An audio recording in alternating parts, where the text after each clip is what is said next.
Hare Krishna, Krishna Krishna, Hare Hare, Hare Rama, Rama Rama, Hare Hare. Om Jnanatimirandhasya Jnananjanashalakaya Chakshurunmilitam Yena Tasmai Shri Gurave Namaha. Shri Chaitanya Manobhishtam Sthapitam Yena Bhutale Swayam Rupa Kada Mahyam Dadati Swapadantikam. Vandeham Shri Guru Shri Utapadakammalam Shri Gurun Vaishnavamscha. Shri Rupam Sagrajatam Sahagana Raghunathanvitam Tam Sajivam. साद्वैतम सावधूतम परिजन सहितम कृष्ण चैतन्य देवम श्री राधा कृष्ण पदान सहगण ललिता श्री विशाखान्वितम। हे कृष्ण करुणा सिंधो दीन बंधो जगतपते गोपेश गोपिका कांत राधा कांत नमोस्तुते। तप्त कांचन गौरांगे श्री राधे वृंदावनेश्वरी वृषभानुस्तुते देवी प्रणमामि हरिप्रिये। जयतां सूरत और पंगो मम मंद मतेर्गति मत्सर्वस्व पदां भोजौ राधा मदन मोहनौ। दिव्याद् वृन्दारण्यकल्पद्रुमदौ श्रीमद्रत्नागार सिंहासनस्थौ श्रीमद् राधाशील गोविंद देवौ प्रेष्ठालिभिसेव्यमानो स्मरामि। श्रीमद् रासरसारम्भि वंशी वटतटस्थितः कर्षन् वेणुस्वनैर्गोपी गोपीनाथस्त्रियस्तुनः। वाञ्छाकल्पतरुभ्यश्च कृपा सिन्धुभ्य एव च पतितानां पावनेभ्यो वैष्णवेभ्यो नमो नमः। नमो ओम विष्णुपादाय कृष्णप्रेष्ठाय भूतले श्रीमते भक्ति वेदांत स्वामिनिति नामिने। नमस्ते सरस्वती देवे गौरवाणी प्रचारिणे निर्विशेष शून्यवादी पाश्चात्य देशधारिणे। श्री कृष्ण चैतन्य प्रभो नित्यानंद श्री अद्वैत गदाधार श्रीवासादि गौर भक्त वृंद। हरे कृष्ण कृष्ण कृष्ण हरे हरे, हरे राम राम राम हरे। गुरवे गौरचंद्राय राधिकाय तदाले कृष्णाय कृष्ण भक्ताय तद्भक्ताय नमो नमः। हरे Krishna.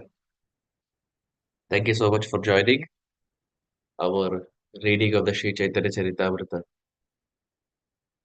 We have been discussing the section of Mahaprabhu being in Jagannath Puri, and it was the Hera Panchami festival where the wife is apparently chastising the husband, as we discussed. And Chaitanya Mahaprabhu sitting down with Swarup Damodar Goswami. Swarup Damodar Goswami there is glorifying the land of Sri Vrindavan Dham. He's explaining as to how everything in Vrindavan is more glorious than Vaikuntha. It's more glorious than any place on earth. In fact, Shastra explains that in all of Krishna's creation, in this Bhumandal or in this universe that is there, there is only one Vrindavan Dham. In this whole universe, there is only one Vrindavan Dham. And that Vrindavan Dham is an earth planet. And it is only in Vrindavan Dham that Krishna performs his pastimes. Krishna doesn't appear anywhere else. Krishna doesn't appear in any other place that is not Vrindavan. Krishna, when he has to come down, and when Radharani they have to come down, they need Vrindavan. They need Yamuna. They need Govardhan. They need these places. And all these places, that is Vrindavan, Govardhan, Yamuna, etc., are found in Earth planet, nowhere else. So look at our fortune. We are born not in any other planet, but in Earth planet. We are born in not any other country, but India, where there is Sri Vrindavan Dham, and there is easy access. Mm. And it's not that we are not familiar with Sri Vrindavan. We know Vrindavan. We are born in India.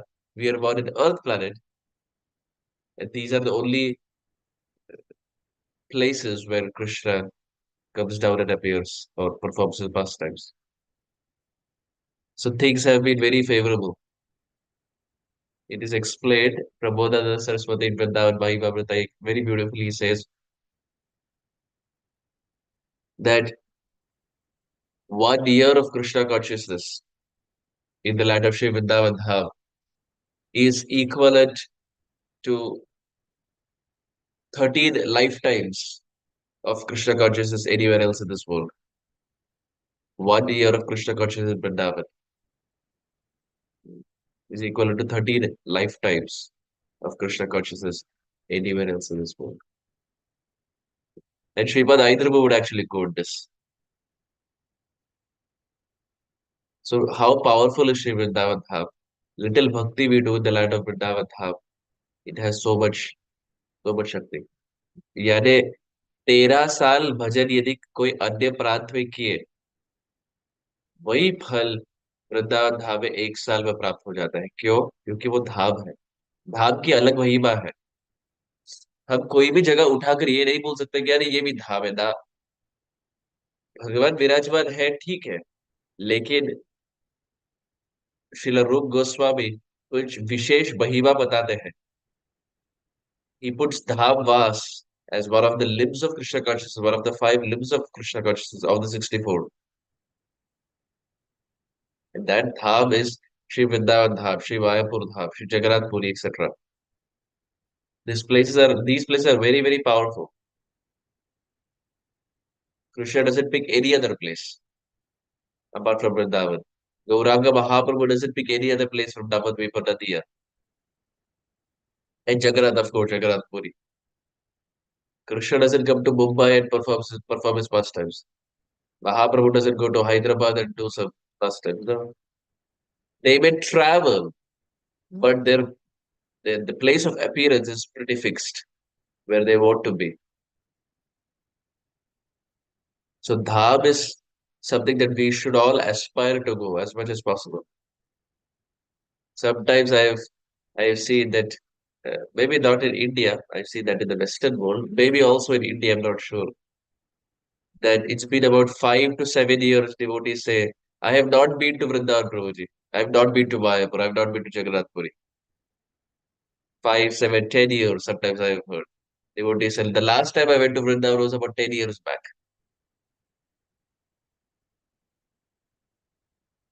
Just a humble request, dear devotees, please do not share anything.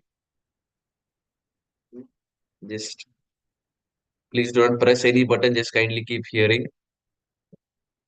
We build a point to convey something, but when there is interruptions, distractions, it just distracts everyone there on the call. To kindly help.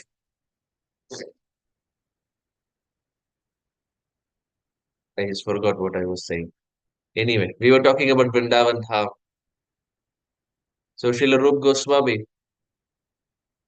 glorifies the land of Sri Vrindavan Dham and puts it as one of the limbs of Krishna consciousness. So yes, we were saying sometimes I come across some devotees who say, "Well, I've not been to Vrindavan last 10 years, last 15 years." Mhm. Dham is something that we have to keep going as often as possible. If not staying for a long time, as often as possible. Because that's the place where we can recharge our batteries. Our phone needs recharge. Our laptops needs a recharge. Everything needs a recharge. Our Krishna consciousness can be recharged to the highest extent in Dham. Why? Because Krishna lives there. Radharani is there. All their associates are there. The most exalted sadhus we find are in the Dham, whether Mayapur, whether Vrindavan, whether Jagannath Puri. So as much as possible, if not every year, at least once in 2 years, once in 3 years, we should make an endeavor to go to Vrindavan Dham, make an endeavor to go to Jagannath Puri, make an endeavor to go to Navadvip, etc. And of course, the best is in ISKCON, we see so many Prabhupada disciples take yatra. So all that we have to do is register for the yatra and go along with them. Remaining, all the planning is done by them. हमें बस पैसे देके यात्रा में register करना है। यहाँ वहां कितने जगह पे पैसा खर्च करते हैं, right? We spend money in so many places. Why not use that money uh, when Prabhupada disciples take devotees for yatra? It's a very enriching experience.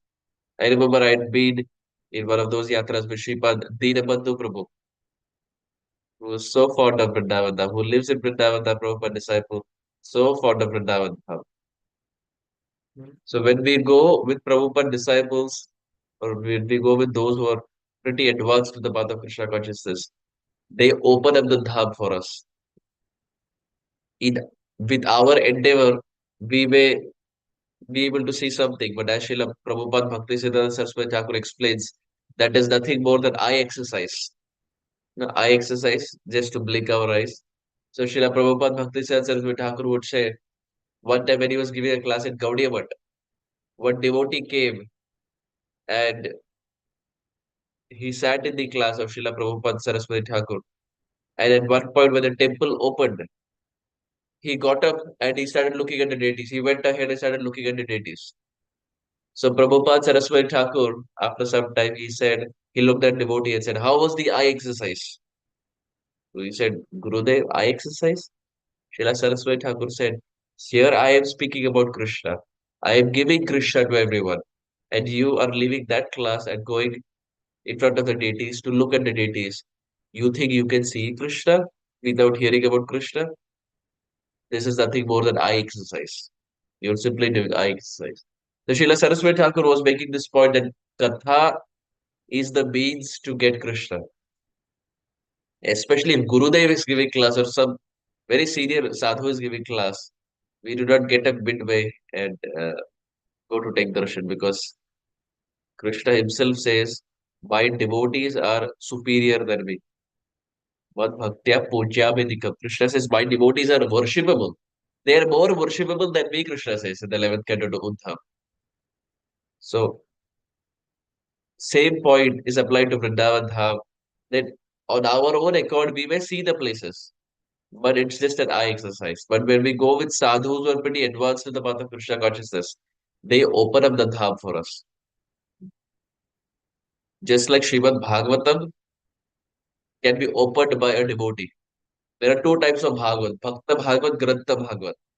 Grantha Bhagavat is opened by the Bhakta Bhagavat. Grantha Bhagavat is password protected.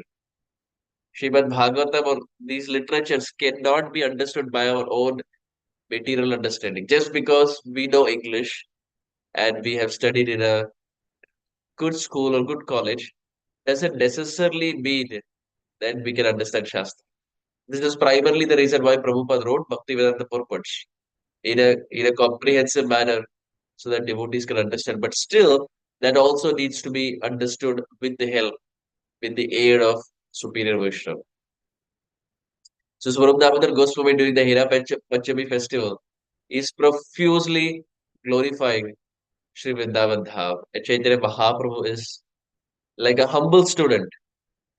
Swarup Damodar Goswami is like the teacher, and here Mahaprabhu is the student.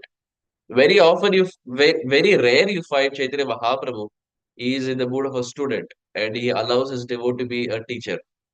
In Roop Siksha, Mahaprabhu is the teacher. Roop Goswami is the student. Sanatan Siksha, Mahaprabhu is the teacher.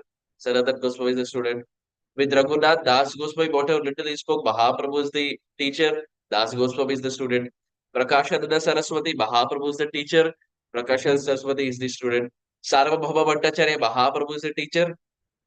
And Sarvabhauma Bhattacharya is the student. But very few places. Raya Ramananda Samvad. Ramananda Rai is the teacher, Mahaprabhu is the student. Basi palat gaya. Now it flips. And here in the Hera Panchami festival, Swarup Damodar Goswami is the teacher, Mahaprabhu is the student. Mahaprabhu inquires, and Swarup Damodar Goswami answers. So that is the place where we left off our conversation, dear devotees. Let us continue. The next day, Lord Jagannath came out of the Gundicha temple and riding on the Rath returned to his own abode of Jagannath Puri. As usual, Lord Chaitanya and his devotees chanted and danced.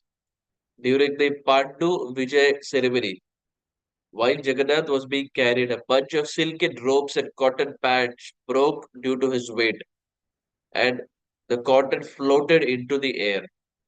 Lord Chaitanya respectfully ordered Ramananda Vasu and Satyaraj Khan from Kulina Gram to bring strong ropes every year from their village. The two devotees happily executed the Lord's service. Getting an opportunity to render some service to the Lord is very rare and great fortune. So, two points are made here. First is the ropes being broken, and second, that when service has to be done, it is a great fortune and there has to be seriousness in executing the service. So, here we find that Just remembering when in 2012, when Srila Radhanath Swami Maharaj's Journey Home book was launched, or 2010, 2010, 2012 that time. So when he came to America, the first interview outside of India that he gave about his book, explaining what the book is. Usually, generally, when authors write a book, when they are traveling or whatever, they interview in different places. They give different interviews. So after he wrote the Journey Home, when he came to the US, the first interview outside of India that he gave for a television channel was in Seattle, here in Seattle, where I am present. And Srila Radhanath Swami Maharaj was invited, and they had given a time, and everything was agreed upon. And one devotee said, Maharaj, I will. He took the service of dropping Maharaj to the television station where it's going to be recorded. And they left the place, and the devotee had put his GPS. And unlike India, in India, of course, you can keep asking and you can keep going. But in America, most often devotees use GPS because there is no concept of lowering your glass and asking someone. No one does that here. But in India, it's you can very easily do it. So that devotee who was taking Radhanath Swami Maharaj, he put the GPS and they were heading downtown Seattle, and he dropped Maharaj, and he said, Maharaj, I will just park the car and come. So the GPS showed you have arrived at a destination. And he said, Maharaj, you can get down here. And there was another devotee sitting behind. So both of them got down. And he said, this devotee driving the car said, Maharaj, I will park and come. You all proceed. The interview was at 12 o'clock. They reached the place at 11:55 a.m., which was very tight. And he said, Maharaj, we don't have much time. So, Maharaj, you can go up along with this devotee. He will take you. I will park and I will come. So, Maharaj said, okay. And in another couple of minutes, that another devotee who had got down with Maharaj, he called this devotee who was driving. And he said, Maharaj is very angry because this is not the destination of recording. This is not the destination of recording. So Maharaj is very angry. You as soon as possible you get the car here and take us to the right place. So that devotee got very frantic. So apparently that news channel or TV channel had two buildings of their own, and both were a couple of minutes away from each other. So this devotee driving got confused. So he again came, again picked up Maharaj, and he drove to the place where actually the recording is going to take place. And he dropped Maharaj. And this time it was the correct place, fortunately. And they went up, they recorded. And when Maharaj again, after the recording, when he came back, he sat in the car. Maharaj said, when service is given, it should be taken very seriously. Service to the spiritual master should be taken very seriously, Maharaj said. And then Maharaj told him, never rely on the GPS so much that you end up going to the wrong destination. It's a good practice to do your homework before you go to a certain place, Maharaj said. The devotee was saying, this is exactly what Maharaj said.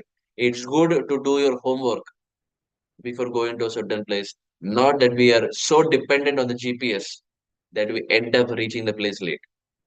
So Maharaj, in a very subtle way, he made the point that service should be taken very seriously, whether it is service to Krishna or service to the spiritual master. So here we find when Jagannath was being carried, the ropes broke, and Chaitanya Mahaprabhu did not get angry, but gave the instruction to the Kulina Gram devotees that they should get the ropes from their place next year so that this doesn't happen. So this was the first point about service. And a second point about breaking of the ropes. We see in Vrindavan there is a festival called as Jhulan Yatra. Jhulan means of course Jhula. Jhula Jhulna. Swing festival. And Radha and Krishna are put in the swing and there is Jhulan Yatra. And of course in India, in all the temples we have, which originates from Vrindavan. And of course, in the West also, the temples have Chulan Yatra. So, in Vrindavan Dham, primarily we see that whenever they celebrate Chulan Yatra, the The cloth that is there, of course, they don't use ropes as such, but the cloth that is there is always tied on the Kadamba tree. When Radha and Krishna perform spring festival, the rope or the cloth, primarily the cloth, is always tied on the Kadamba tree, not on the Tamal tree. Why? Because Tamal tree is considered very weak. It is believed Tamal tree may break, but Kadamba tree is very strong. And where do these trees inherit their qualities? They inherit their qualities from the respective personalities. Tamal tree is Krishna himself. Tamal tree is a representation of Krishna. And Kadamba tree is a representation of Srimati Radharani. So Tamal tree, like Krishna, is very weak. But Kadamba, like Radharani, is very strong. So the Brajavasis have this fear. Krishna is weak. This Tamal tree is also very weak. So if we put the cloth for Jhulan Yatra on a Tamal tree, it is possible during the swing festival, the branch will also fall, the cloth will also break. So we cannot trust Krishna, but let's trust Radharani. Radharani is very strong. She is very strong. How is she strong? Because she lived 100 years in separation from Krishna. At the age of about 10, 10 and a half, Krishna left Vrindavan Dham.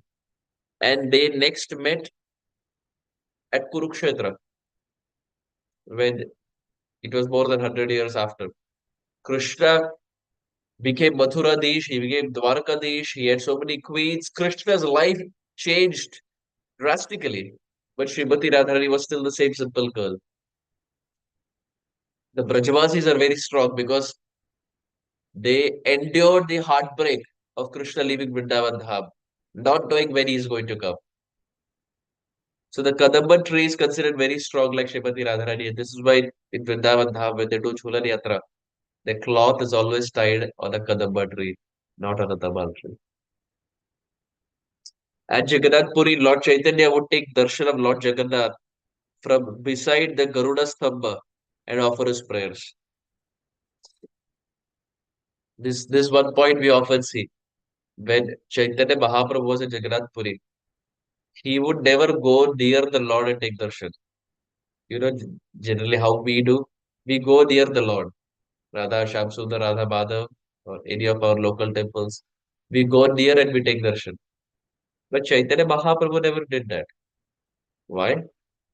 Did Chaitanya Mahaprabhu have some eye problem that he could not see from close distance, but he could see from long distance? No. So then why is Mahaprabhu standing always behind near the Garuda Stambha? Well, the understanding is Mahaprabhu thought to himself, I may or may not be qualified. I don't know if Jagannath is even going to see me. But Garuda is a pure devotee. In our previous class, we profusely spoke about Garuda. Garuda and the nectar pot and how Garuda saved his mother. So Garuda is a sadhu. Garuda is a pure devotee. He carries the Lord on his back. So there is a reason why we spoke about Garuda so much in our previous class. Garuda carries the Lord on his back. So Chaitanya Mahaprabhu thinks to himself, I may or may not be qualified, but Garuda is 100% qualified. And Jagannath for sure will see Garuda. And when he sees me, if I stand next to Garuda, he will also see me. So it is a very strategic planning that Chaitanya Mahaprabhu has. Standing near a very pure devotee. So the Lord will see the pure devotee for sure. And naturally, when you see that person, you also see what is the next to that person. So in our temple also, when we go, it is good to stand near the Lord and see the Lord's form. But in the mood of Chaitanya Mahaprabhu, the pure devotee present in the temple is Srila Prabhupada, the deity of Srila Prabhupada. So when we go to our ISKCON temple, we can stand near the deity of Srila Prabhupada and pray because Krishna will definitely see Prabhupada 100%. And when he sees Prabhupada, he may also cast his glance upon us, following the mood of Chaitanya Mahaprabhu. But having said that, that doesn't mean we do not go close to the Lord and see the Lord. The deities have been dressed so beautifully. So it is always a good practice to also go ahead, see the form of the Lord, how the dressing has been done, how the eyes are, how the turban has been put, etc. But following the board of Gauranga Mahaprabhu is also a good practice to stand near Prabhupada and see, so that the Lord will see Prabhupada and will also cast his loving glance upon us.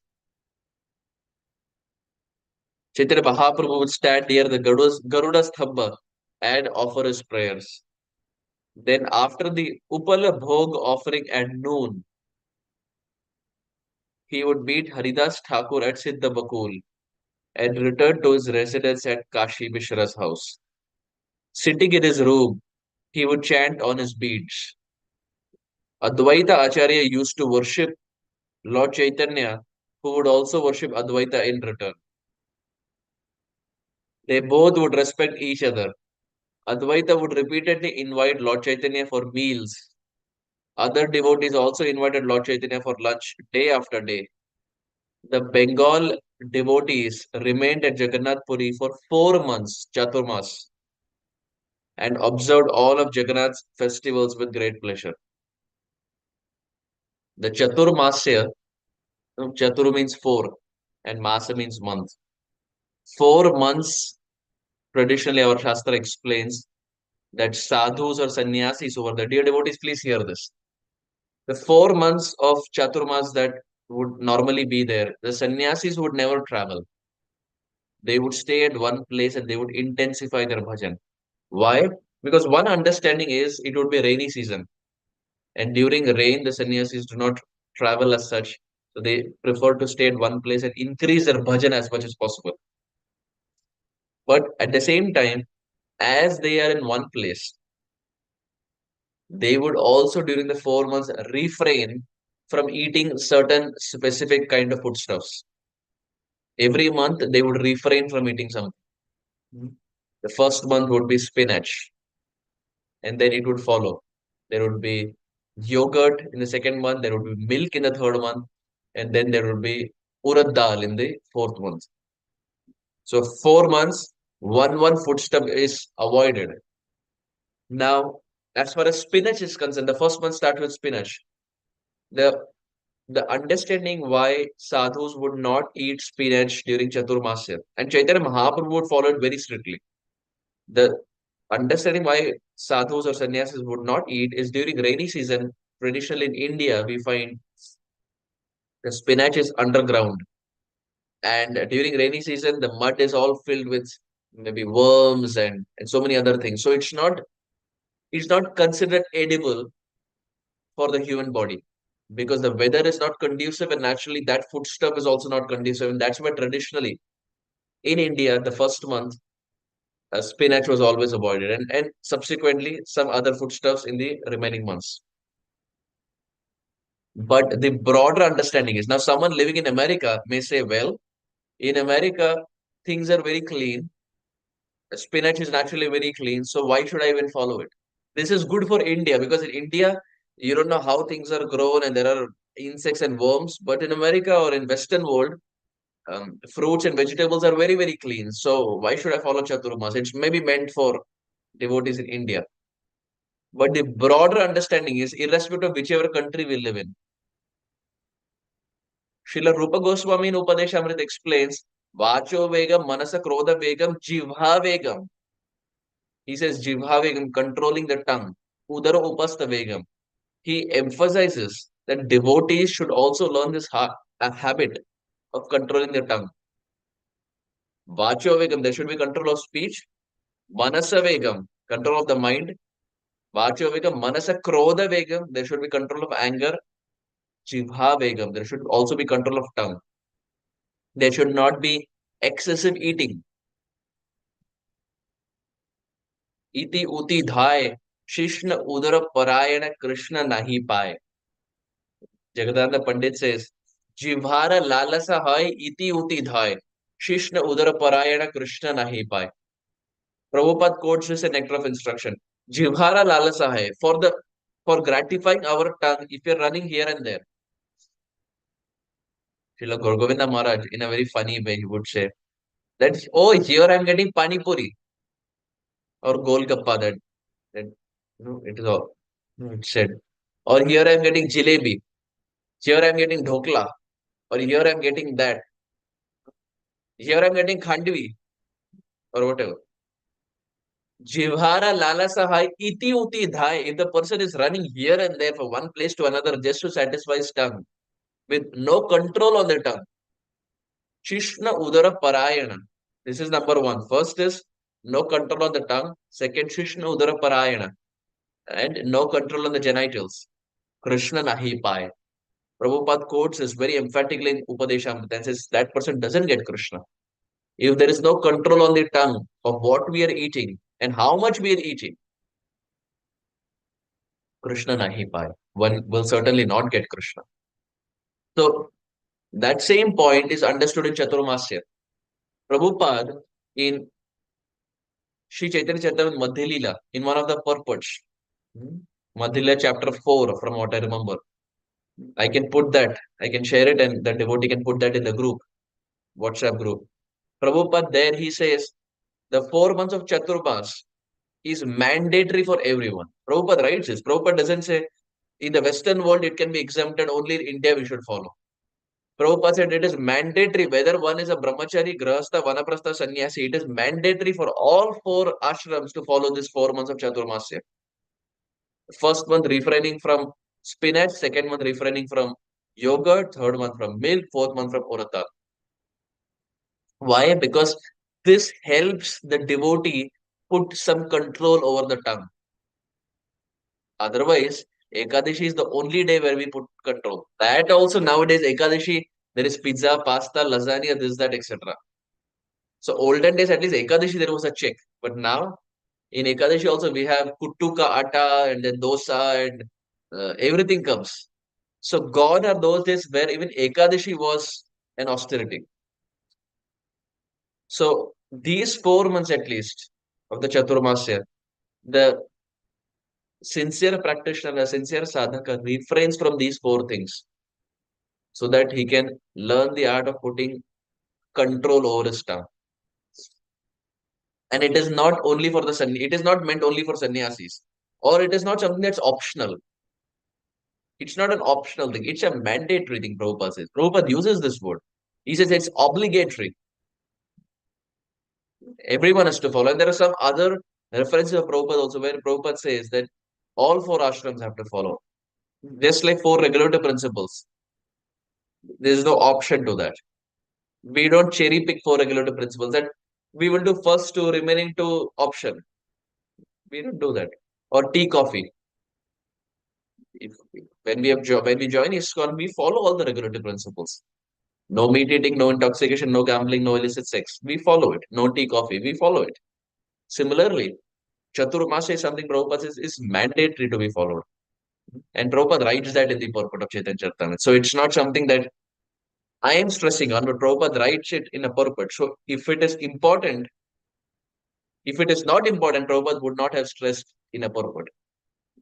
And Prabhupada himself also, he followed it.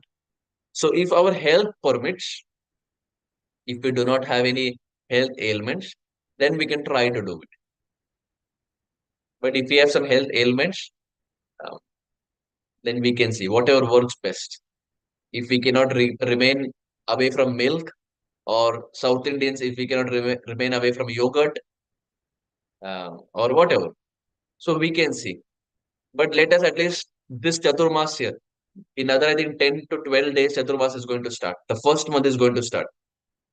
This year, if we have not done any of the other years, dear devotees, this year, let's try. Of the 4 months, at least, even if we can do 1 month, it's a good start. We have made some progress in Krishna consciousness. Of that 1 month also, if at least if 30 days we are not able to do, but at least 10 days we are able to follow, still it's good. It's a good start. Let's at least show Krishna that I want to follow what Prabhupada has given, what Chaitanya Mahaprabhu have followed, and what the predecessor acharyas have always followed. Oftentimes, because it's not stressed upon, it's taken as optional. Oh, because no one stresses, no one is saying it, maybe it's optional. Well, but Prabhupada doesn't use the word optional. And Prabhupada writes it in his purport. So whatever is written in a purport, whatever is written in a letter may be person specific. If Prabhupada is writing it in a letter, If Prabhupada is writing in a letter, so and so to so and so person, then that instruction is meant for that person specifically. But a Bhaktivedanta purport is meant for everyone. It's not person specific, it is generic for everyone. So, by the means of inspiration, I'm trying to stress on this point of Chaturmasya because here the point of Chaturmasya has been made in Chaitanya Charitamrita. So, if we are inspired, especially if we are young, then naturally there should not be any health ailments and we should be hale and hearty and we can eat everything except one thing. I don't think that is very difficult. So, we can try and we can see how the experience is. We can take baby steps on the path of Krishna consciousness. Mm. The only understanding is slowly we can put this habit of controlling the tongue and not eating too much. Mm. And I have heard this many times, especially in the Western world, where people say that spinach in India it is bad because rainy season spinach may get contaminated, but in America it's all kept fresh. But it's not just about fresh and unfresh. It's about controlling the tongue. That is the higher purpose. That is the bigger understanding. That's the broader understanding. Controlling the tongue is of paramount importance, not just seeing what is fresh and what is not fresh. On the day of Janmashtami, Lord Chaitanya and his devotees dressed themselves like cowherd boys and carried pots of milk and yogurt on rods over their shoulders. Advaitacharya told Sri Chaitanya Mahaprabhu, I shall know that you are a Gopa only if you can wheel this rod about. Lord Chaitanya then wheeled a big rod, threw it into the sky, and caught it when it fell. He wheeled and threw the rod over his head, behind his back, in front of him, to his side, and between his legs. He whirled it in a circle like a fireband. You see, oftentimes when you go to a circus, they have those big rings and they keep doing this. And people are like amazed, oh wow. And they start with one ring and then they do two rings and then it's like three rings back and forth and between the legs and to the side and people clap and people pay money for it. Why? Because it's entertaining for the eyes. Chaitanya Mahaprabhu is doing it free in Jagannath Puri. Kaviraj Goswami says it's almost like a fire band, and Mahaprabhu is doing it between his legs, to his side, to his front, to his back, behind his shoulders. And Mahaprabhu effortlessly just he's just doing it. Not because he wants to impress people, but because Advaita Acharya said, and Mahaprabhu, at the end of the day, he's Krishna. And he also likes some Viryaras. He likes to stretch his arms. Yes, Chaitanya Mahaprabhu is Radharani, but he's also Krishna. And Krishna has this habit of fighting, of stretching his arms, of lifting. So there will be traces where Chaitanya Mahaprabhu will also demonstrate some attributes and some qualities of Sri Krishna. Nityananda Prabhu also played at whirling the rod. They were immersed in the emotions of the Gopas because now they're in the mood of Gopas. And Gopas means they will do everything. They will imitate the peacocks, they will imitate the monkeys, they will imitate the animals, they will do everything. On the day of Vijayadashami, the devotees dressed up as monkey soldiers. See, we just spoke about it. On Vijayadashmi, the devotees dressed up as monkey soldiers celebrating the conquest of Lanka. Displaying the emotions of Hanuman, Lord Chaitanya took up a large tree branch and mounting the walls of the Lanka fort began to dismantle it. He angrily said, where is that rascal Ravan? He has kidnapped the universal mother Maya Sita. Now I shall kill him and all his family. Lord Chaitanya and his devotees participated in all the festivals like Rasa Yatra, Deepavali, and Uttana Dwadashi. It's a very immediate switch of mood that Chaitanya Mahaprabhu is having. Prior to this, when Rath Yatra is going, he is looking at Jagannath and saying, why are you not coming to Vrindavan Dham? I am waiting for you. And he's in the mood of Radharani and he's saying Jagannath is in the mood of Krishna. And very soon he switches into the mood of a Gopa. where he's whirling rods in mid-air, and Nityananda Prabhu also in the mode of Balaram follows. And then very soon they again switch, and now they're in the mood of the associates of Prabhu Sri Ram, where Chaitanya Mahaprabhu is Ram himself, and Nityananda Prabhu is Lakshman, and all the other associates are in the form of monkeys and Hanumans and squirrels and so many others. So, based on the Tithi and based on the mood, Mahaprabhu is switching moods very often. But still, the fundamental primary mood that Gauranga Mahaprabhu holds in his heart is the mood of Radharani.